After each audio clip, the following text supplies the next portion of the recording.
With the highly anticipated Penrith launch on the horizon, the question isn't just where it is, but whether it's a true investment gem. Stick around because today we'll be cutting through the hype to break down with data, analysis and strategy.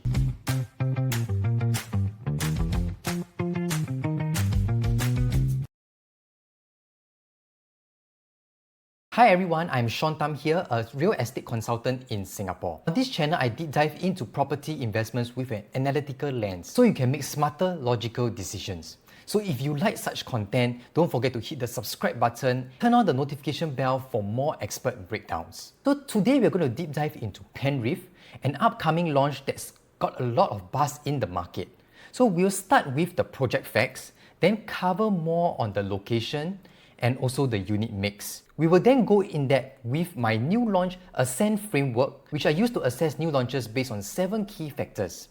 And we will then conclude with the strengths of Penrith and also factors to put into consideration if you are looking to buy into this project. So let's kick off with the fundamentals. Penrith is developed by Leong Holdings and GuocoLand, both with strong developer track records. They were the developers behind the very successful Springleaf Residence, which sold over 90% on launch day. So Penrith is situated in District 3 in the Queenstown area. So this is a 99-year leasehold project with two 40-story towers comprising 462 units with 376 car park lots. So this makes up about 81% of the units. It is designed by ADDP architects and comes with full communal facilities and even an early childhood development center.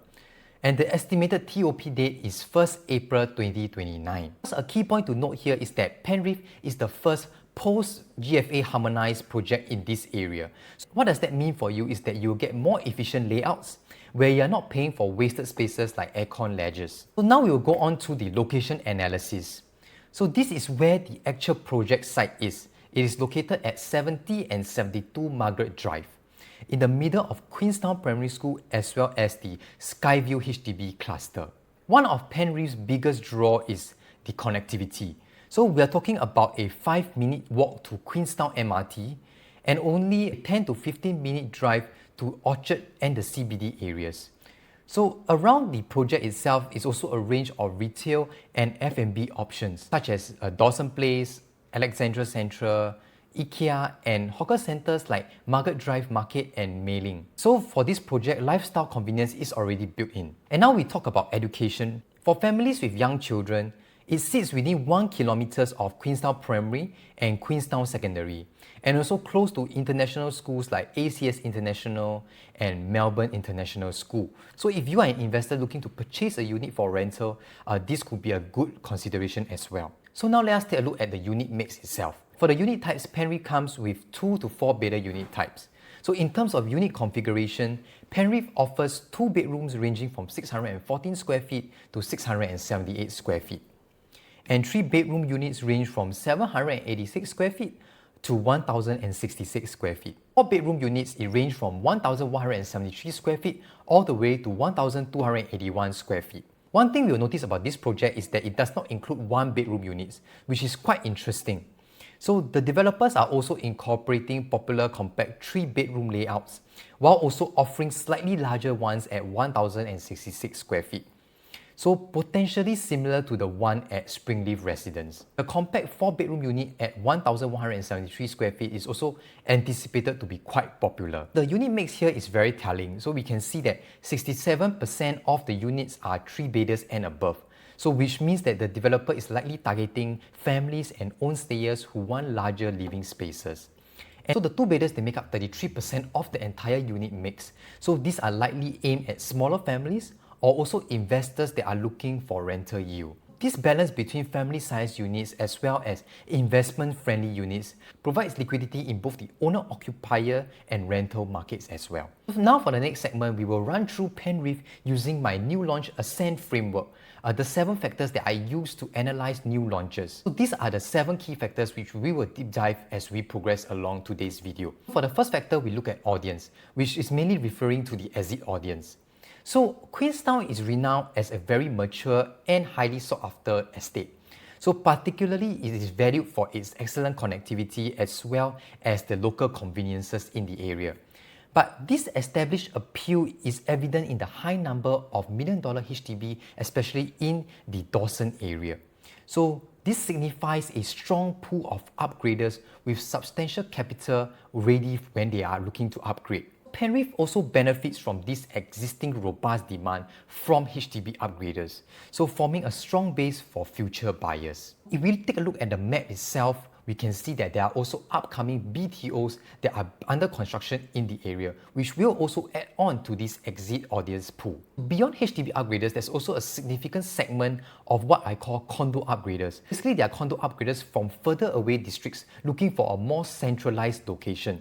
So they are looking for a location closer to town or the central areas. Finally, smaller units also attract investors who are looking for strong rental yield with all these good location attributes that Penrith brings along. Now for the second factor, substitutes. So to truly understand Penrith's investment potential, we must compare it against its resale counterparts. So we compare it to the closest 99-year lease neighbours with similar attributes which are Commonwealth Towers, Margaret Vale, Sterling Residences as well as Queen's Peak. These four projects are completed in the years of 2017 all the way to 2022. So as we can see this table over here, it summarizes the average resale PSF of the four condos in this area.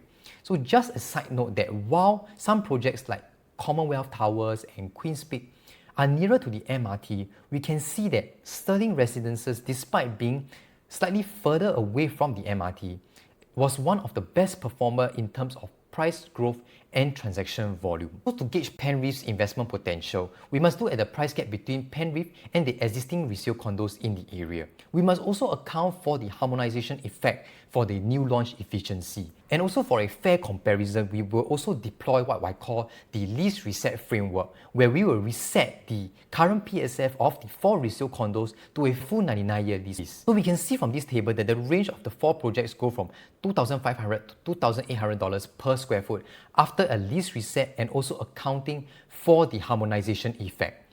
So what numbers are we looking at to then determine a safe entry price? Of course, at this point, we are only looking at the average PSF and yet to deep dive into the exact bedroom types and also unit types. So if you are interested to analyze further, you can reach out to me at my contact number down below for a more detailed analysis and consultation. So now we will go on to the third factor, which is catalyst. So when we buy into a project, we also want to look for catalysts that will act as price appreciation drivers. So looking ahead, right, Penrith's long-term value is significantly supported by the master plan and future land supply. So as you can see in the master plan, there are limited plots of land left around the Queenstown MRT area. So there are a few residential plots in the area and several subject to planning plots near the Commonwealth area, which could become future HDBs or new launches. So this is a critical point to look at when we want to consider Penrith's investment outlook. So newer BTOs in the area will also mean that it adds on to the exit audience pool. Future new launches will likely come with new, higher price benchmarks for the entire Queenstown area. This will likely push up the value and price momentum for existing and newer developments like Penrith, which will drive price appreciation in the future. So now we will talk about the next segment, which is entry price and quantum. So before we talk about the numbers, it's important for us to know that this land plot was sold at 1,154 PSF per plot ratio. So based on this figure, we can then estimate that the break-even price will be about 2,026. So while official launch prices are yet to be announced, we can have an estimate of the prices based on the land cost and break-even figures. So looking at the various scenarios depending on the percentage profit margin that the developers are factoring in. So if we look at a 30% profit margin, we can see that the price range can go up to about $2,600 per square foot. Considering that the recent new launches that have taken place, it could suggest that Penrith could launch in the 2,600 to 2,900 PSF range. The higher floors might also command a higher premium. So it is important for you to identify the price range that you will enter and also the price ceiling that you are prepared to walk away in the event that the price goes beyond that point. Once again, if you would like a more detailed analysis based on your own unique circumstances, you can reach out to me at my contact number down below for a discussion. So now on to the next factor, which is nationwide benchmarks. So if we were to look at the recent new launches in the RCR as well as the OCR areas, we can see that new pricing benchmarks have already been set. RCR new launches have already been transacted at an average PSF ranging from $2,400 to $3,000 per square foot. And in the OCR area, we can also see that the average PSF transacted is already ranging from $2,300 to $2,700 per square foot. For Penrith being in the highly sought after location of Queenstown, if it launches at the earlier estimate of $2,600 to $2,900 per square foot, I would say that the pricing is still relatively competitive. Last two factors, which is demand and design. Last new launch in Queenstown was Sterling Residence back in the year 2018. This creates significant pent-up demand from upgraders who have been looking for something newer and a more modern development. Furthermore, when we compare Penrith's land size and unit count to its closest resale neighbours, which we talked about earlier, Penrith offers a far less dense living environment. So what this translates for residents is more spacious facilities, less overcrowding, and also a better living experience, which is a strong selling point in the resale market. So on top of that, when we look at average rental yield for the surrounding projects, they are in the range of 3.6 to 4%. This shows a healthy rental demand, which is a good point of consideration for investors. When we talk about demand, we want to look at the specific layout types. So while official floor plans have yet to be released, being a post-harmonization launch, layouts are expected to be more efficient.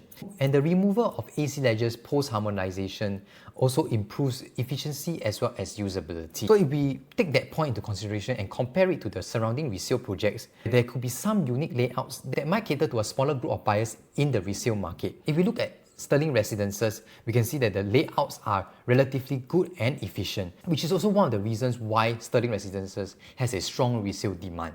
With this point in mind, it could also be a competitor against Penrith in the future when it reaches the resale market. After looking at all these 7 factors, let us conclude by looking at the strengths and factors to consider when we are looking whether to buy into Penrith or not. In terms of the strengths, Penrith does tick several boxes, and it's also a 5-minute walk to Queenstown MRT, which is a very strong point in terms of connectivity as well as convenience. Next is the strong upgrader audience in the area from the $1 million HDBs. It's also a mature estate with lots of amenities at your doorstep. However, on the flip side, there are some factors to put into consideration when you are looking to buy into Penrith. While there are a couple of schools within the 1 kilometer radius of Penrith itself, there is a lack of popular schools which are within the 1 kilometer distance. This may be an important factor for certain family profiles who are very particular about schools. And second is that higher floor units are likely to command a higher price premium, which would also mean a higher entry price. So for this section, we have covered the analysis of Penrith using my new launch Ascend framework. So if you found this deep dive into Penrith insightful and helpful for your own investment journey, please do me a huge favor by hitting the like button. If you haven't already, please also subscribe and turn on the notification bell so that you do not miss out any new videos that I'll be posting. So while I've covered a comprehensive analysis of Penrith's investment potential today, I understand that every buyer situation is unique. So personal risk appetite, investment horizon, and capital outlay all play a crucial role in determining whether Penrith is a good fit for you. If you are looking to move beyond this general overview and looking for a more detailed and personalized analysis for Penrith for your own situation, perhaps comparing the specific bedroom types as well as understanding the different floor plans and also strategizing your own optimal entry price, I invite you to reach out to me for a private consultation. You can WhatsApp or call me at my number 8793-0168 for a consultation. You can also schedule a viewing of the show flat, which is coming very soon. So I'm here to help you make the most informed decision possible.